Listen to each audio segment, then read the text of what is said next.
కాసేపట్లో మహిళా కమిషన్ ముందుకు మాజీ మంత్రి అమర్నాథ్ రాబోతున్నారు. అమర్నాథ్ కి సంఘీభావం తెలుపుతున్నాయి వైసీపీ శ్రేణులు. హోంమంత్రి అనితపై అనుచిత వ్యాఖ్యలు చేశారని ఆయనపై ఆరోపణలున్నాయి. మేకప్ కామెంట్స్ ని సుమోటోగా తీసుకున్న మహిళా కమిషన్ ఆయన వ్యాఖ్యలపై వివరణ ఇవ్వాలని కోరింది. సో ఈ రోజు అమర్నాథ్ మహిళా కమిషన్ ముందు హాజరు కాబోతున్నారు. అయితే తన వ్యాఖ్యలకి తాను కట్టుబడి ఉన్నానంటున్నారు అమర్నాథ్.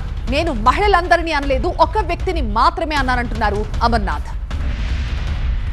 నేను మాట్లాడింది తప్పు కాదు, నేను మాట్లాడింది యావత్ మహిళా లోకం మీద కాదు, ఒక వ్యక్తి మీద మాట్లాడాను. ఆ వ్యక్తి కూడా రాజకీయంగా యాక్టివ్గా ఉంటూ మా మీద అనేక సందర్భాల్లో దాడి చేస్తూ వ్యక్తిగతంగా ఏకవచనంతో అనేక సందర్భాల్లో మాట్లాడినటువంటి ఈ విషయాలన్నిటి కూడా పరిగణలో తీసుకొని తప్పని పరిస్థితుల్లో మాట్లాడాల్సినటువంటి పరిస్థితి వచ్చింది. మాట్లాడాను, దానికి కట్టుబడి ఉన్నానటువంటి విషయాన్ని తెలియజేశాను.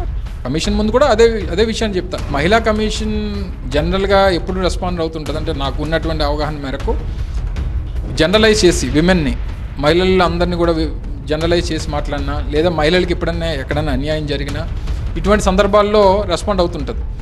కానీ ఇప్పుడు నేను ఎక్కడ మేకప్ అనేటువంటి మాట అదేం డెరోగేటరీ కాదు, అన్పార్లమెంటరీ కాదు, ఇంకోటి కాదు.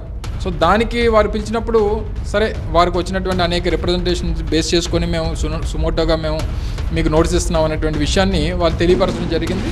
సో అందులో ఏది డెరోగేటరీ ఉంది, ఏది అన్పార్లమెంటరీ ఉంది, దానికి నేను రెస్పాండ్ అవ్వాల్సినటువంటి అవసరం వారు నాకు నోటీస్ ఇవ్వాల్సినటువంటి అవసరం ఎందుకు వచ్చింది అనేటువంటి వారు అడిగినప్పుడు నా సమాధానంగా నేను చెప్తాను. నేను ఫలానా వాడు చేశారు కాబట్టి నేను చేశాను అనేటువంటి వాదన నేను అక్కడ వినిపించదలుచుకోలేదు.